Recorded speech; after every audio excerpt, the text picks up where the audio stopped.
This is our new chapter, that is final accounts of insurance companies.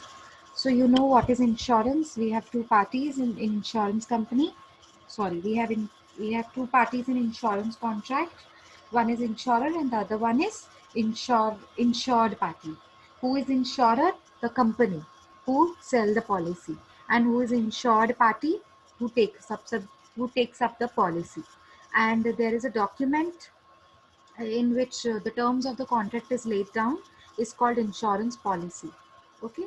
And the subject matter is the property that you which the property that is insured is known as the subject matter.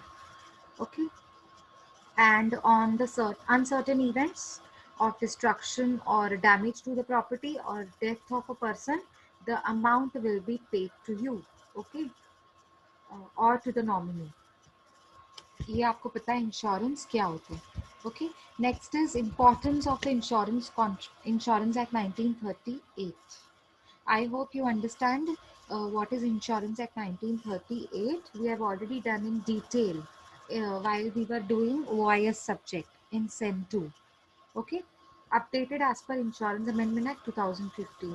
The rules and regulations which are stated in Insurance Act 1938 were amended. Amendment means changes.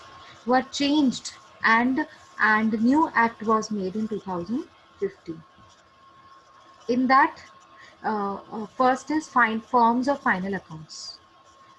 Forms of final accounts means you have certain forms that you need to follow if you are preparing final accounts of insurance company.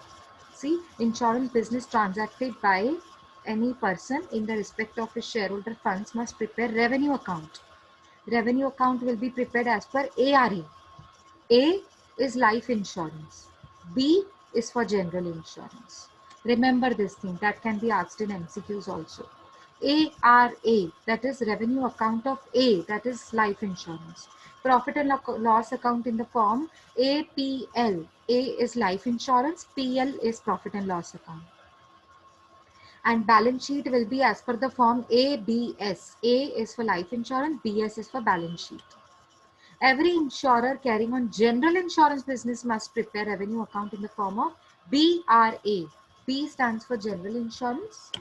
Those who want to enter in general insurance business, they will prepare their revenue account as per the rules and regulations of BRA.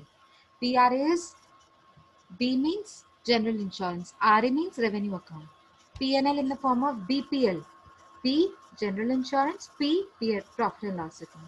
Balance sheet in the form of BBS, that is B, general insurance, and BS means balance sheet. These are the final account forms. Register of policies.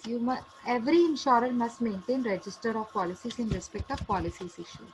जितनी भी आपको policies issue की गई हैं, आप उसके against में register of policies maintain करेंगे.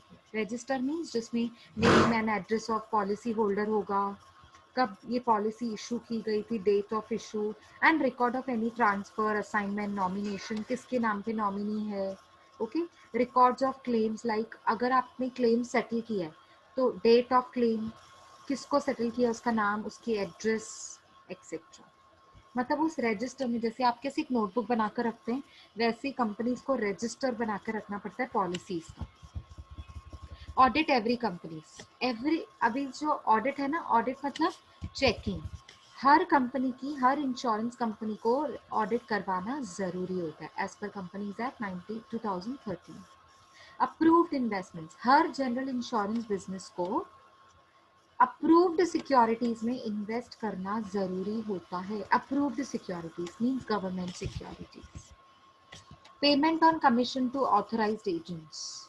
अब जो आपके ऑथराइज्ड एजेंट्स है ना, जो इंश्योरेंस बिजनेस आपको करके देते हैं, सेल करके देते हैं पॉलिसीज, उन्हें कहते हैं अथॉरिटीज एजेंट्स. उनको कमीशन पे करने के लिए भी ये एक्ट आपको बताता है. मतलब कितना पे करना है, कितना नहीं, वो आपको लिमिटेशंस बताते हैं. लिमिट ऑन एक्सपेंडिचर्स, मतलब आपकी कंपनी में कितने एक्सपेंडिचर्स होने चाहिए, मैनेजमेंट के ऊपर कितने एक्सपेंसेस होने चाहिए, वो आपको क्लियर गाइडलाइंस देता है. ठीक है, ये हमने पढ़ा इंश्योरेंस एक्ट 1938 के बारे में। अब इंश्योरेंस कंपनी के ना कुछ कुछ टर्म्स हैं जो बहुत इंपॉर्टेंट है, वो आपको समझना पड़ेगा क्योंकि सम्स में काम आता है। अब सबसे पहला पॉइंट है री इंश्योरेंस। आपको मैंने ये ईएमएफएस के टाइम पे क्लियर किया था कि री इंश्योरेंस क्या होता है। देखो, जब कोई बहुत बड़ा कस्टमर आता है इंश्योरेंस कंपनी के पास, समझो मेरी ना पूरी बिल्डिंग है, कॉम्प्लेक्स बना हुआ। कॉम्प्लेक्स में तो बहुत सारी बिल्डिंग्स होती हैं और बहुत कुछ और भी बना हुआ रहता है, पार्क, जिम, खाना एक्सेट्रा। तो अब मैंने ना पूरे कॉम्प्लेक्स का इंश्योरेंस करवाना है, ठीक है। तो पूरे कॉम्प्लेक्स का इंश्योरेंस जा रहा है 3 करोड़ का। अब एक कंपनी 3 करोड़ की पॉलिसी तो नहीं बेचेगी ना, कितना महंगा पड़ जाएगा उसके लिए, है ना। तो क्या करती है कंपनी, अपनी नेबर कंपनी को हेल्प लेती है, उसे कहते हैं री insurance seeded. When insurance company take reinsurance from another insurance company is called reinsurance ceded. जब मेरी इंश्योरेंस कंपनी, आप कस्टमर हो, आप 30 करोड़ का इंश्योरेंस करवाने आए, तो जब चुकाने का टाइम आएगा तो 30 करोड़ तो मेरे लिए कितना बड़ा अमाउंट है।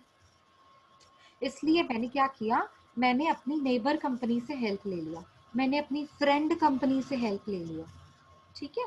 तो जब मैं किसी कंपनी से हेल्प लेती हूँ, री इंश्योरेंस लेती हूँ, टेक्स द री इंश्योरेंस, उसे कहते हैं री इंश्योरेंस सीडेड, CEDED, सीडेड। और जब उल्टा, अब उसका उल्टा, on the other hand, when insurance company accepts the reinsurance from other insurance company is called reinsurance accepted. समझो अब ए कंपनी है, मेरी कंपनी ए कंपनी है, आपकी कंपनी बी कंपनी है। जब मैंने आपको बोला कि आप मुझे हेल्प कीजिए और री इंश्योरेंस करवाइए मेरे साथ, तो आपसे मैं हेल्प ले रही हूँ, मतलब री इंश्योरेंस ले रही हूँ।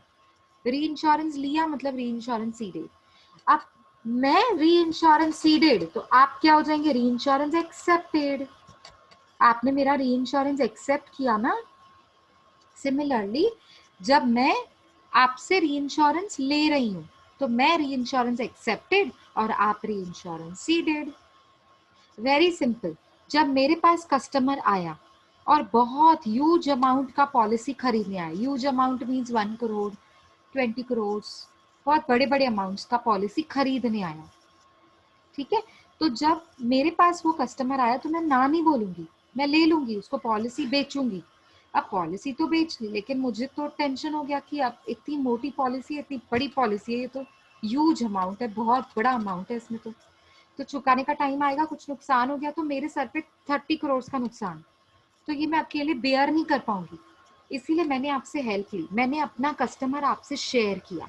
मतलब मेरा कस्टमर है 30 करोड़ का, मैंने आपको कहा 50% आप ले लीजिए, 50% मैं ले लूं। तो मैंने आपको अपना कस्टमर शेयर किया। कस्टमर शेयर करना मतलब बिजनेस शेयर करना। मेरा बिजनेस मैंने आपको दिया ना, 50% दे दिया मैंने, दे देना मतलब सीडेड। और इसका उल्टा होता है एक्सेप्टेड। एक्सेप्टेड मतलब अभी आपकी कंपनी थी, आपको कस्टमर मिला और आपको 30 करोड़ बहुत बड़ा अमाउंट लगा, इसीलिए आपने मुझसे हेल्प ली। आपने मुझसे हेल्प ली तो मैं क्या हो जाऊंगी, री इंश्योरेंस एक्सेप्टेड। मेरी कंपनी किस में आ जाएगी, री इंश्योरेंस एक्सेप्टेड। इतना सबको समझा, क्लियर है, फिर से बताने की जरूरत है। व्हाट इज री insurance seeded and what is री इंश्योरेंस एक्सेप्टेड, समझा सबको। चलो जल्दी आंसर्स दो अनम्यूट करके, हाँ नहीं जो भी है बोलो। क्या बोल रहे हो, आवाज क्रैक हो रहा है बेटा, फिर से बोलो। थोड़ा समझो। एक बार फिर से बताओ, ठीक है, ओके। री इंश्योरेंस सीडेड का मतलब क्या होता है, अब मेरी कंपनी है और आपकी कंपनी है। मेरी कंपनी का नाम है कोटक महिंद्रा इंश्योरेंस और आपकी कंपनी का नाम है बजाज अलायंस। अब कोटक महिंद्रा, मेरी कंपनी के पास से ना एक कस्टमर आया जिसका अमाउंट बहुत ह्यूज था, बड़े अमाउंट की पॉलिसी खरीदने आया। कस्टमर तो पॉलिसी खरीदने ही आएगा। अब जब वो पॉलिसी खरीदने आया तो मैंने उसे बेच दी पॉलिसी, मैंने उसको दे दिया पॉलिसी। अब 30 करोड़ का कॉम्प्लेक्स है ये, जब कुछ हो जाएगा, अर्थक्वेक आएगा, फायर लगेगा या कुछ भी ऐसा नुकसान होगा, डैमेज होगा प्रॉपर्टी को, तो 30 करोड़ का इंश्योरेंस है ये, मुझे पे करना पड़ेगा। मैं अकेले पे कर पाऊंगी? नहीं। तो मैंने आपसे, बजाज अलायंस, मैंने आपसे हेल्प लिया। हेल्प क्या लिया कि जो मेरा कस्टमर है ना वो 30 करोड़ का है, इतना बर्डन मैं नहीं उठा पाऊंगी, तो आप मेरा कस्टमर 50% आप ले लीजिए। इसका मतलब क्या होता है, 30 करोड़ का आधा होता है 15 करोड़। तो 15 करोड़ का कस्टमर आप ले लीजिए, 15 करोड़ का मैंने रख लिया। तो अब जब क्लेम चुकाने का टाइम आएगा, नुकसान होगा, कुछ क्लेम देना होगा, तो 15 करोड़ का क्लेम मैं चुकाऊंगी, 15 करोड़ का आप चुकाएंगे। हो गया ना बर्डन कम मेरे सर से। तो ये सर से मेरे बर्डन कब कम हुआ, जब आपने मुझे हेल्प किया, जब आपने मेरा कस्टमर लिया। तो जब मैं आपको अपना कस्टमर दे रही हूँ, that is known as reinsurance ceded. When I am giving some portion of my earnings, मेरी अर्निंग्स है ना, कब मेरा कस्टमर मतलब मेरी अर्निंग्स, पर मैं आपको अपनी अर्निंग्स देने के लिए रेडी हूँ, तो उसे कहते हैं री इंश्योरेंस सीडेड। इतना समझा आप ही सबको? पहले हाँ या ना में जवाब दो।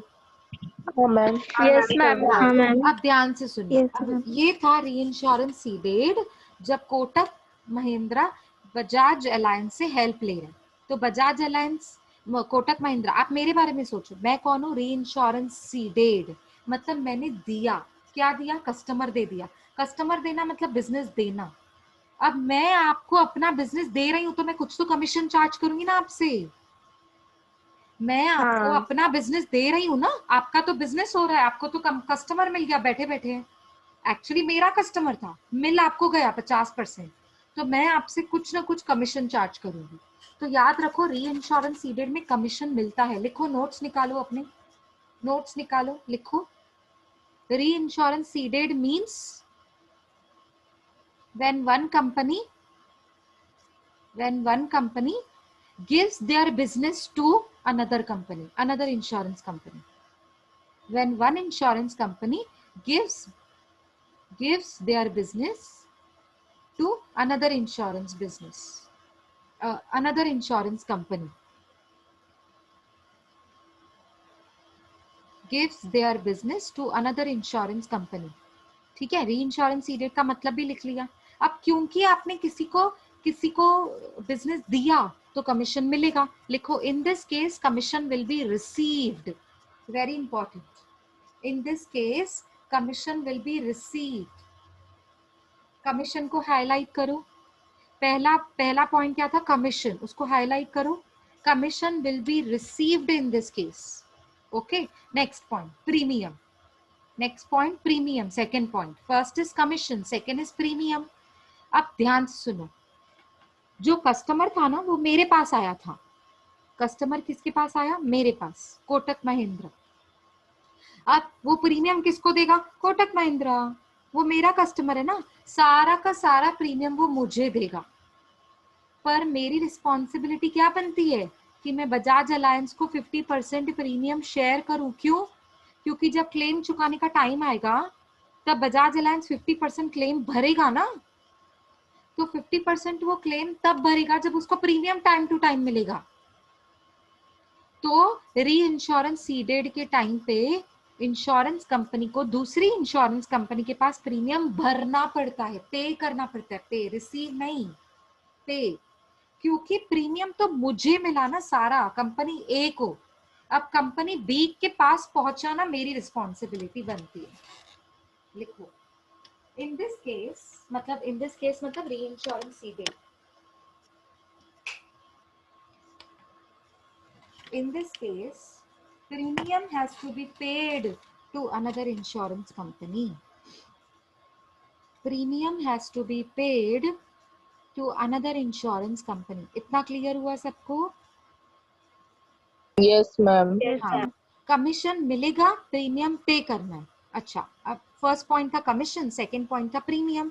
अब थर्ड पॉइंट है claim.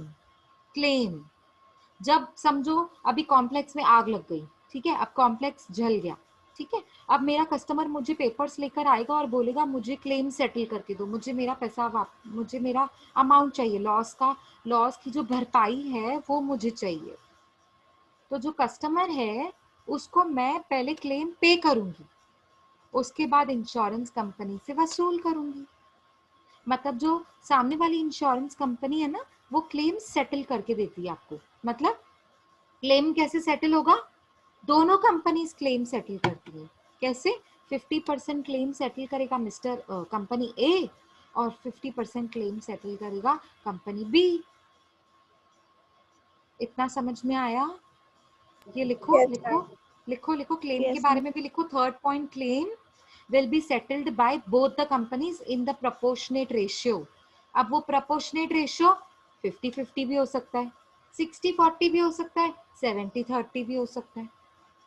That depends on mutual agreement between two insurance companies। Write down, claim settlement will be done by both the companies in the proportionate ratio। ये था आपका री insurance seeded.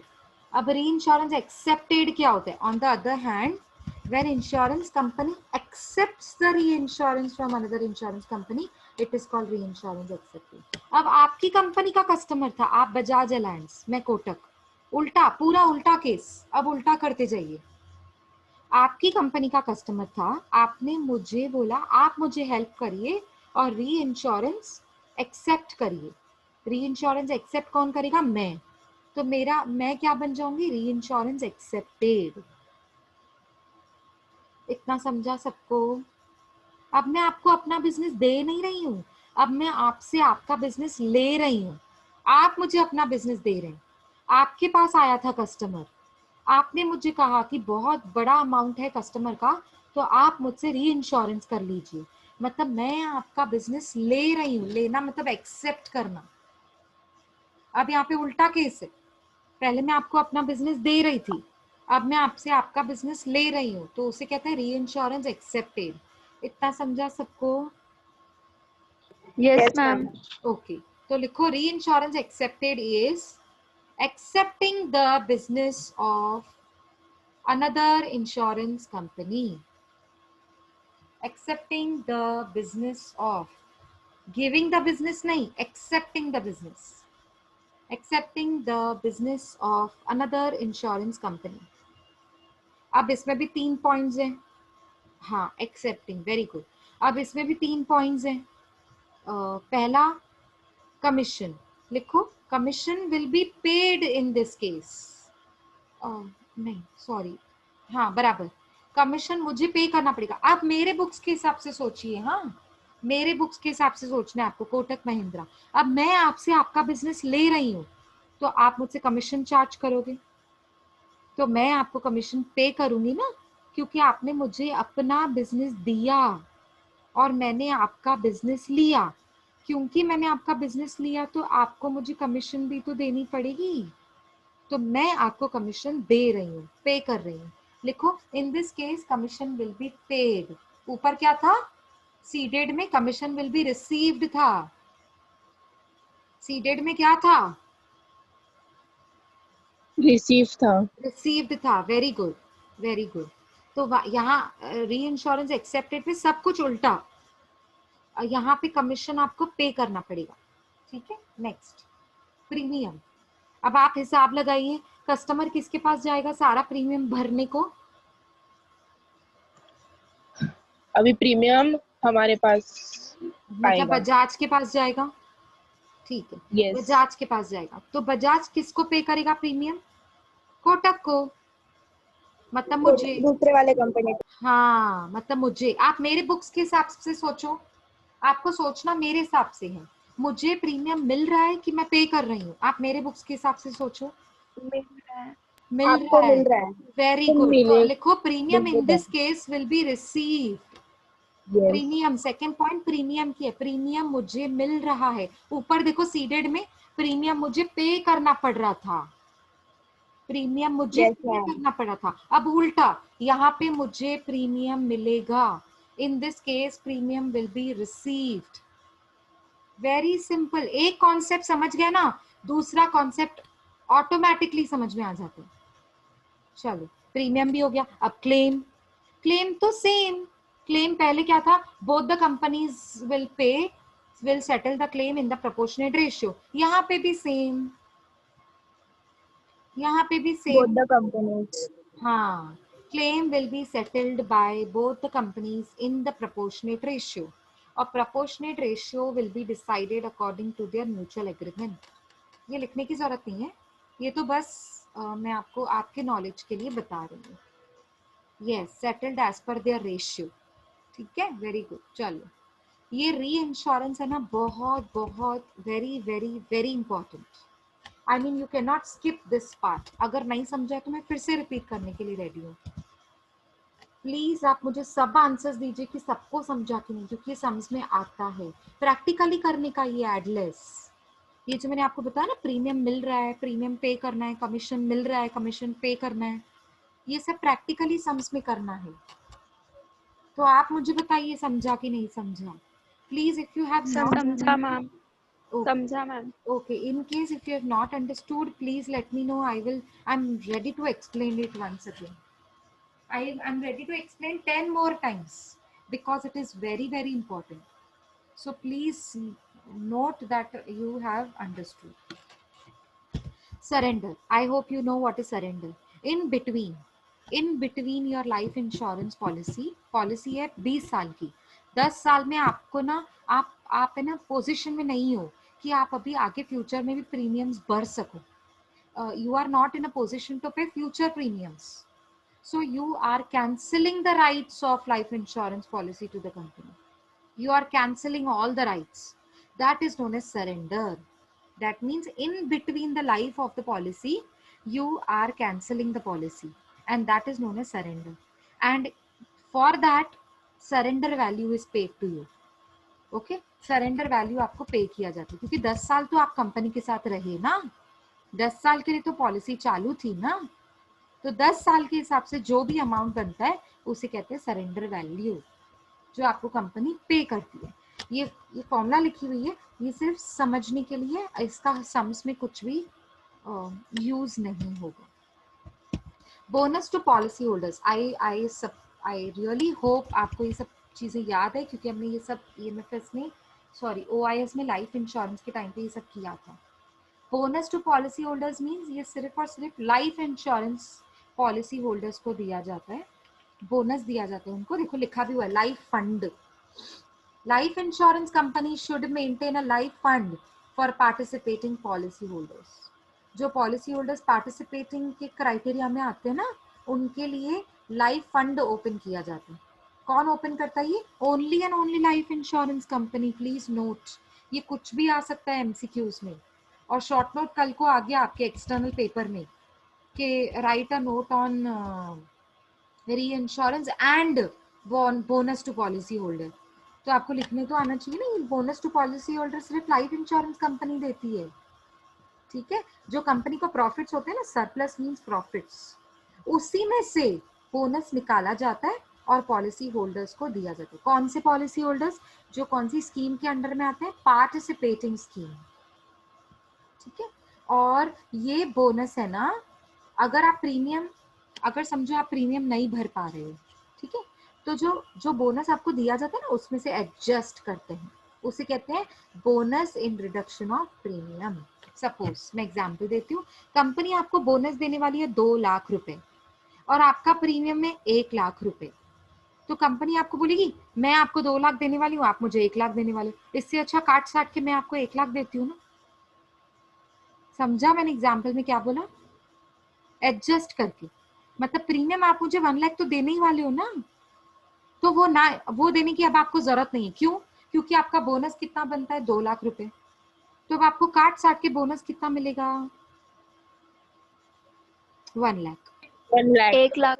1 lakh, very good. 1 lakh. 1 lakh, उसी यही process को बोलते हैं bonus in the reduction of the premium. मतलब प्रीमियम रिड्यूस हो गया, अभी आपको प्रीमियम भरने की जरूरत नहीं पड़ेगी। क्यों?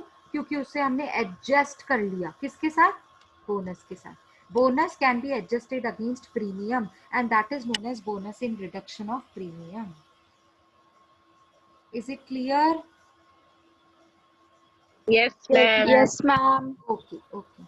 Concept नहीं समझोगे, सॉल्यूशंस में प्रॉब्लम होगी। ये bonus in reduction of premium भी सम्स में आता है। तो आपको कॉन्सेप्ट समझा हुआ रहेगा तब समझेगा कि क्या करना है। एन्युटीज आपको पता होना चाहिए, एन्युटीज क्या होती है, नाम से ही समझ में आ रहा है। एन्युटी, एन्युटी मतलब होता है एनुअली, आपको एक certain some of money every year pension के नाम पे fix amount life insurance companies अपने पॉलिसी होल्डर्स को स्पेसिफिक टर्म के हिसाब से आपको पे करती है। एक स्पेसिफिक टर्म डिसाइड करती है कि हर मतलब 30 साल की पॉलिसी है, सपोज स्पेसिफिक टर्म है 30 साल। अब 30 साल जब पूरे होंगे ना तो एवरी ईयर आपको कुछ certain some of money, certain some of money का मतलब होता है समझो हर महीने 30,000 रुपए, हर महीने 30,000 रुपए या हर साल 2 लाख रुपए, वो आप जो भी फॉर्म में टिक करेंगे, आपको एवरी ईयर चाहिए, आपको एवरी मंथ चाहिए, वो आप जो टिक करेंगे वो आपको उस हिसाब से कंपनी आपको पे करती है। क्या पे करती, क्या पेंशन हर महीने, मतलब 30 इयर्स के बाद on the completion of the term, very important, जब आपका टर्म कंप्लीट होगा, 30 इयर्स की पॉलिसी थी, तो 30 इयर्स कंप्लीट हो जाने के बाद policy holder will get certain sum of money every year or a month as a pension, and that amount of pension is called annuity. और एन्युटी आपका आपके लिए फायदा है ना, कस्टमर्स के लिए फायदा है ना, तो ये फायदा जो होता है ना कंपनी का एक्सपेंस होता है, कंपनी के लिए क्या है, एक्सपेंस है, तो कंपनी इस एक्सपेंस को बेनिफिट्स पेड के नाम से जानती है, कंपनी इसको बेनिफिट्स पेड के नाम से लिखती है। जैसे बोनस, बोनस भी कहाँ जाता है, बेनिफिट्स पेड। अब बेनिफिट्स पेड क्या होता है, बेनिफिट आपके लिए, लेकिन मेरे लिए तो खर्चा है ना, कंपनी के लिए तो खर्चा है ना, therefore it is benefits paid, paid means expense, these are the benefits for the customers that a company has to pay, therefore it is known as benefits paid. And bonus आपके लिए benefit है, मेरे लिए खर्चा, annuity आपके लिए benefit है, मेरे लिए खर्चा, ये सारी चीजें जाती हैं बेनिफिट्स पेड। सरेंडर वैल्यू आपके लिए बेनिफिट, मेरे लिए खर्चा, मुझे पे करना है ना सरेंडर वैल्यू, ये भी बेनिफिट्स पेड में जाता है। इज इट क्लियर, समझ आ रहा है कि नहीं? यस मैम, हाँ समझ मैम। आए। ओके वेरी गुड, चलो समझ आ रहा है ना, मतलब समझ भी आएंगे फिर आपको, ठीक है। अब लाइफ इंश्योरेंस फंड क्या होता है, ये तो मैंने अभी भी बताया। लाइफ इंश्योरेंस कंपनीज एक अलग से अकाउंट प्रिपेयर करती हैं जिसे कहा जाता है लाइफ इंश्योरेंस फंड या लाइफ अश्योरेंस फंड, दोनों में से आप कोई भी नाम ले लो, बात एक ही है। ये फंड क्या क्या बताता है, ये फंड ये क्या बताता है, it represent the excess of receipts over the expenditures. ये वो इनकम्स हैं जो ज्यादा है किससे, रेवेन्यू एक्सपेंडिचर से। अगर इनकम ज्यादा, प्रॉफिट, इनकम ज्यादा एक्सपेंसेस कम, तो लाइफ इंश्योरेंस फंड बनाया जाता है जिसमें प्रॉफिट, जो एक्स्ट्रा आपके प्रॉफिट है ना वो डाल दिए जाते हैं। और ये जो प्रॉफिट है ना, इसी में से बोनस, इसी में से आप अपनी आउटस्टैंडिंग लाइबिलिटीज पेमेंट्स जहां जहां करनी है, ये फंड में से कंपनी पेमेंट्स करती है। Is it clear everybody? Yes ma'am. Okay, अब देखिए ये आपका final accounts of general insurance. हमारे इस चैप्टर में जनरल इंश्योरेंस का ही फाइनल अकाउंट्स हम करने वाले हैं, ठीक है। Final accounts of general insurance is very important, okay. अब देखो ये इसका फॉर्मेट है, आज हम लोग फॉर्मेट कर रहे हैं और कल तक इसे आप याद करके रखेंगे और फिर कल से हम प्रैक्टिकल क्वेश्चंस शुरू करेंगे, ओके। देखो अब ये आपका फॉर्म बी, अब बी बोले तो general insurance, R A is revenue account. अब ये revenue account for the year ended 31 March जो भी दिया होगा 2020, 2019 जो भी दिया होगा उस पर हम फिल कर देंगे, ठीक है। ये रेवेन्यू अकाउंट है, this is very very very important, revenue account. अब देखिए रेवेन्यू अकाउंट मतलब कितनी इनकम्स और कितने एक्सपेंसेस हैं वो बताते हैं। सबसे पहला है प्रीमियम अर्नड, आपको दिख रहा है ब्लर है, थोड़ा सा हल्का ब्लर है लेकिन विजिबल है ना, विजिबल है, हाँ ma'am. Yes okay ma'am. Okay.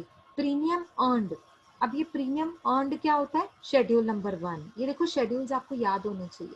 अभी अभी हमने पॉइंट की ना प्रीमियम की, तो premium is the main income of the business. Insurance business के लिए मेन इनकम क्या होता है, प्रीमियम।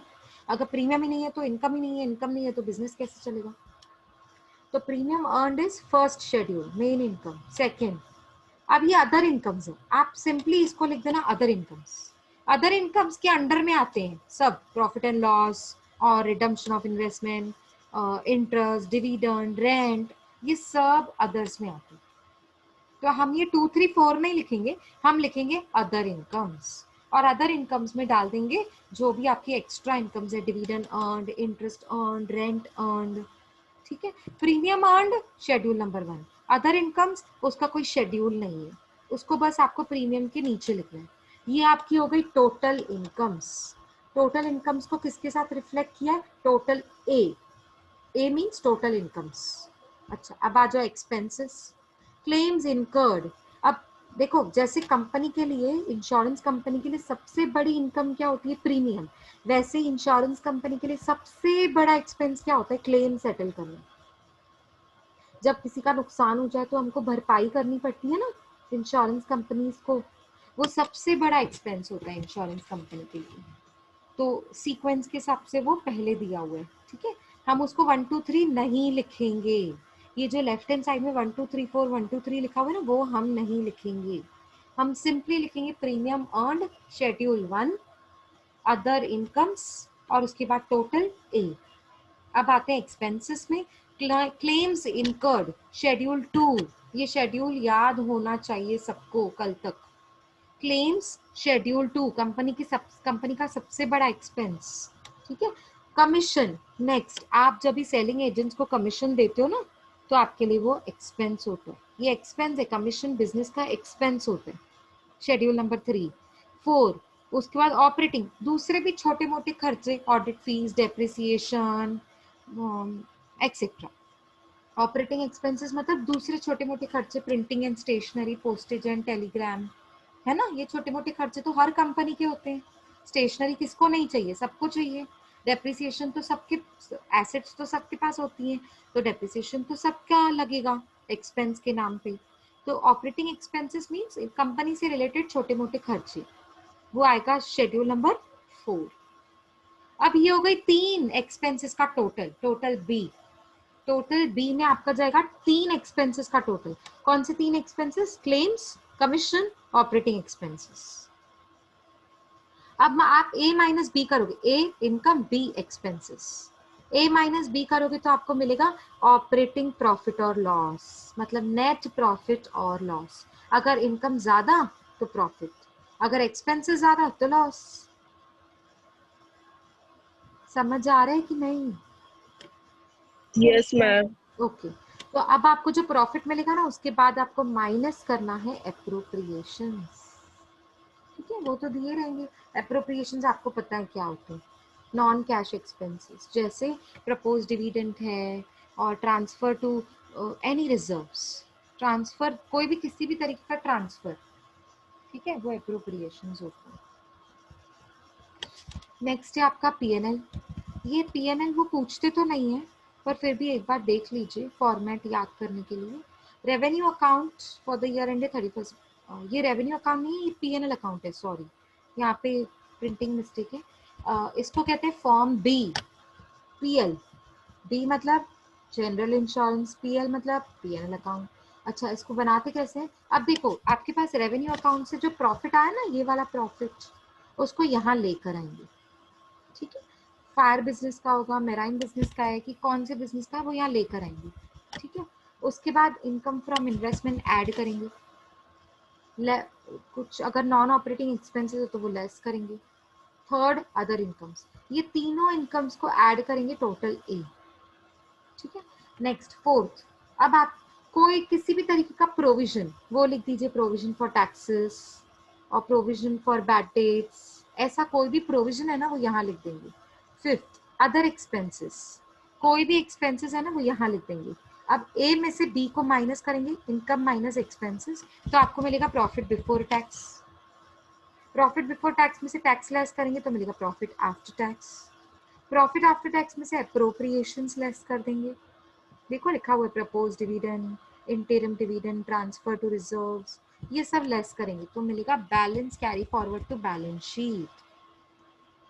ठीक है, लास्ट में जो बैलेंस शीट में बैलेंस नहीं लेके जाते हैं, नहीं तो बैलेंस शीट टैली कैसे होगी, ये वो बैलेंस है, रिटेन्ड अर्निंग्स जिसे हम कहते हैं। अब बैलेंस शीट बनाएंगे। बैलेंस शीट को दो पार्ट्स में डिवाइड किया गया है, sources of funds, application of funds. ये आपने मैनेजमेंट अकाउंटिंग में किया था सेम 3 में। Sources of funds and application of funds. Sources of funds में सबसे पहला आता है शेयर कैपिटल, शेड्यूल 5। रिमेंबर, आज तक हम जहां भी कर चुके हैं ना, शेड्यूल नंबर 1 होता है शेयर कैपिटल, अगर आपका ध्यान हो तो।